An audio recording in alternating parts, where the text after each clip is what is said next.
আর্য আত্মার প্রতিরূপ কি? নমস্কার প্রিয় বন্ধু, আজকে আমরা আর্য আত্মার প্রতিরূপ সম্পর্কে কিছু আলোচনা করব। তো আপনি যদি এই আলোচনা সম্পূর্ণ দেখতে চান, অবশ্যই না টেনে ভিডিওটি দেখতে থাকুন। চলুন শুরু করি। যদি আমরা প্রাগৈতিহাসিক কালের প্রতি দৃষ্টিপাত করি, তাহলে জানতে পারবো ভারতবর্ষের এই ভক্তিপ্লাবন ভূমিকেই আর্যভূমি বলে গণ্য করা হতো। একে দেবভূমি নামে অভিহিত করে অন্য জাতিসমূহ গর্ব অনুভব করত। এই দেবভূমিতেই আর্য জাতি বসবাস করত। এই দেশে হিমালয় থেকে কন্যাকুমারী পর্যন্ত এক ভাষা ছিল এক সংস্কৃতি, যার নাম বৈদিক সংস্কৃতি।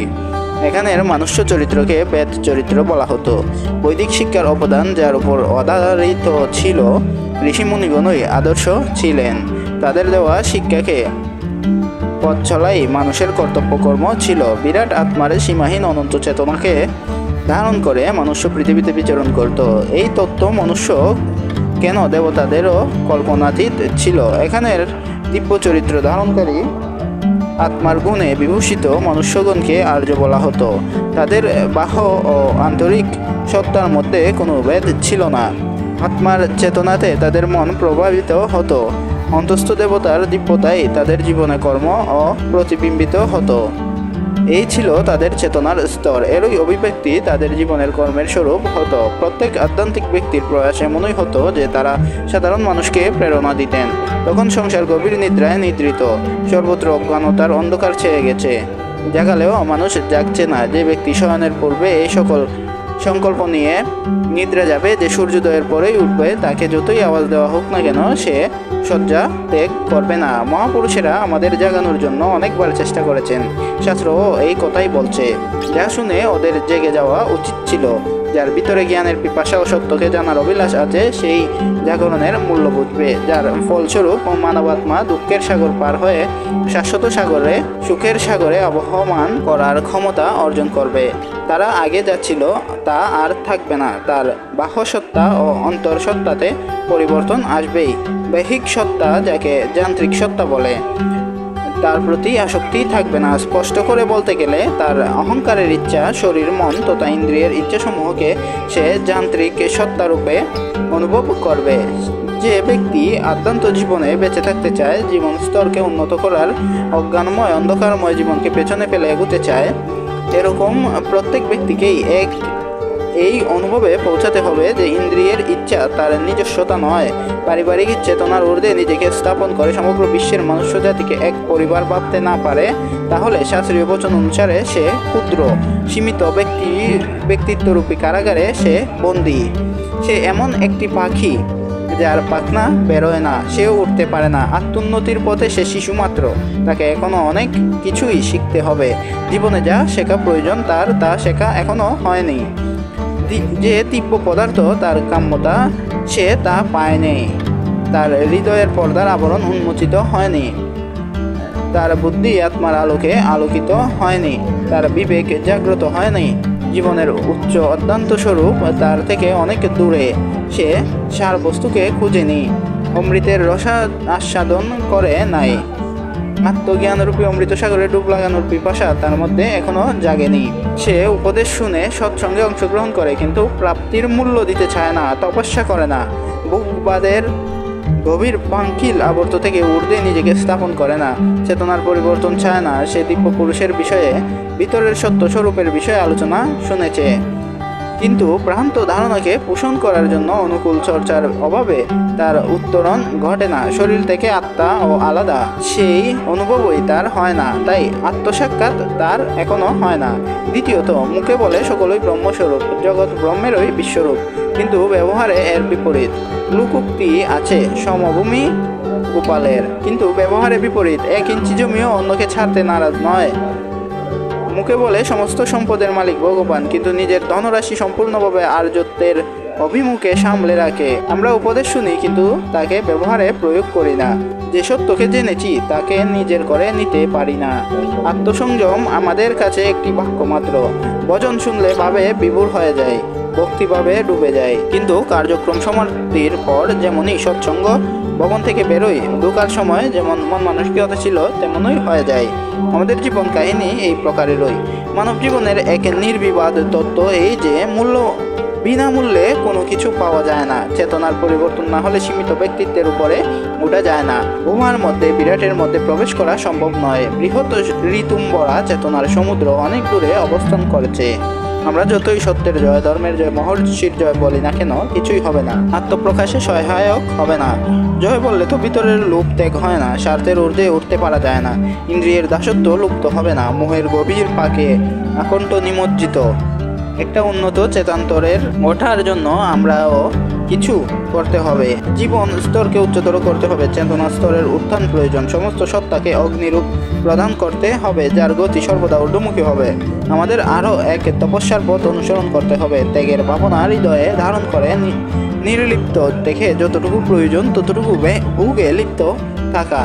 সেই সঙ্গে একথাও মনে রাখা উচিত, আত্মসাক্ষাৎকারের জন্য বাইরের ত্যাগ ও গৃহত্যাগের প্রয়োজন নেই এবং অনিবার্যও নয়। ব্যবসা ছেড়ে দেওয়া, পরিবারের সদস্যদের প্রতি অনীহা, বনবাসী হওয়া, পর্বত কন্দরে বাস, শরীরকে নানা প্রকার যাতনা দেওয়া, এটা আমাদের প্রাচীন সংস্কৃতির অবদান নয়। বৈদিক শিক্ষা জীবনকে ও জগৎকে ত্যাগ করতে শেখায় না, কর্মত্যাগকে অজ্ঞানজনিত চেষ্টা মনে করে। আত্মসাক্ষাৎকারের জন্য আমাদের অহংকার আধারিত মনোভাব পরিবর্তন করতে হবে। আত্মভাবকে হৃদয়ে ধারণ করা, সব সময় সচেতন থাকা, সমস্ত বস্তুর সাথে ব্যবহারের সময় আত্মভাবে স্থিত থাকা, বাগ্বত উপস্থিতি অনুভব করা প্রয়োজন। আমাদের ভাবা প্রয়োজন, বিশ্বমঞ্চে যা কিছু দৃষ্টিগোচর হচ্ছে এইসব সবই অন্য কারো। তিনি এর মালিক এবং রচয়িতা। তিনি সৃষ্টির মধ্যে ওতপ্রোতভাবে বিদ্যমান। তিনি এর মধ্যে থেকেই সব কিছুই দেখেন। আমাদের দ্বারা এক পবিত্র ব্যবহারের মাধ্যমে সত্য ও প্রেমময় আশা কামনা করেন। তিনি যেন আমাদের অবলোকন করে প্রশ্নভরা দৃষ্টিতে আমাদের যেন জিজ্ঞাসা করছেন, বৎস, তোমার মনে আছে সেই প্রতিজ্ঞার কথা যা তুমি ধরাধামে আসার পূর্বে করেছিলে?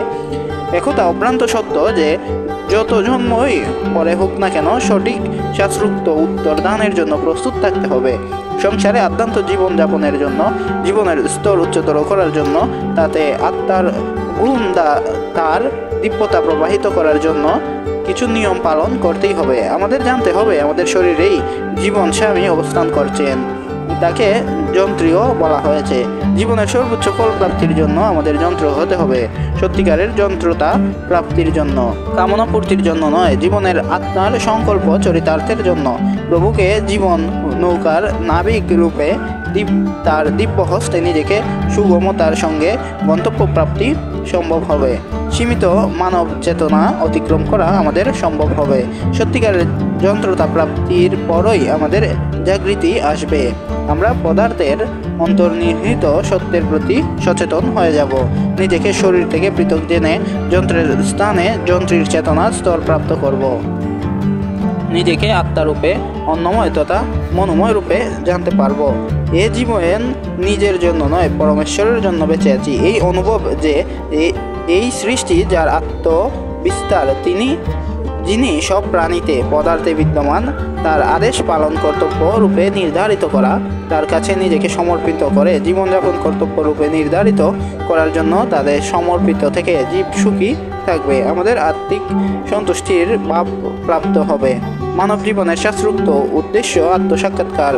এই কথাই মহর্ষি আমাদেরকে বলেছেন। এতে তার কোনো ব্যক্তিগত পদ্ধতি ছিল না। তিনি মহর্ষি পতঞ্জলিকেই অনুসরণ করেছেন। অষ্টাঙ্গ যুগকেই আত্মসাক্ষাৎকারের পথ রূপে বলেছেন। গন্তব্য এক হলেও প্রাপ্তির পথ অনেক। প্রত্যেক ব্যক্তির প্রকৃত অনুসারে পথ নির্বাচন করতে হবে। এখানে আমি স্পষ্ট করে বলতে চাই, মার্গ ভিন্ন হলেও মৌলিক সাধন, অনুশাসন, মনোভাব সর্বত্র একই প্রকার।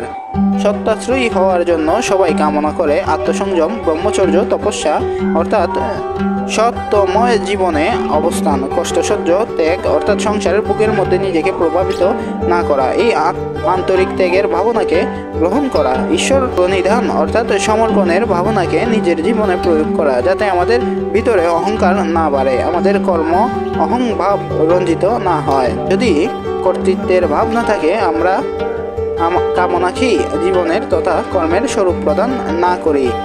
এই বিচার সকলের জন্য প্রযোজ্য। দ্বিতীয়ত, ইন্দ্রিয়ের ইচ্ছাকে দমন করা, ষড়রিপু থেকে অনাসক্ত থেকে রাগ দেশ রহিত, আসক্তি ত্যাগ, হৃদয়কে স্বচ্ছ মন্দিরের রূপ প্রদান করা, যেখানে ভক্তিভাবের লতা সর্বত্র বন্দিত হতে থাকবে। প্রাণীমাত্রের প্রতি দয়ার ভাব থাকবে, মানব মাত্রকে আত্মীয় ভাববে, বাসনার মতো বিষয়ময় বস্তুকে সর্বদা ত্যাগ করে এই শূন্যস্থানে প্রভু ভক্তির ঝর্ণা নির্ধারিত করুন।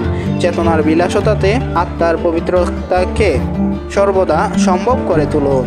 এই গুণসমূহকে ধারণ করলেই হৃদয়ের আবরণ উন্মোচিত হবে, আত্মসাক্ষাৎকার হবে, আমাদের জীবন সফল হবে। আত্মার মুক্ত চেতনাতে বসবাস করে সংসারে বিচরণ করব, নিজে জেগে অপরকে জাগাবো। আমাদের আন্তরিক অগ্নির উপরে কামনার ভেজা কাঠ অপসারিত হবে এবং বেগপূর্বক জ্বলে উঠবে। অন্যের মধ্যে এই অগ্নি প্রজ্বলনের অভিলাষা নিজের জীবনের লক্ষ্যরূপে নির্ধারিত হবে। নমস্কার।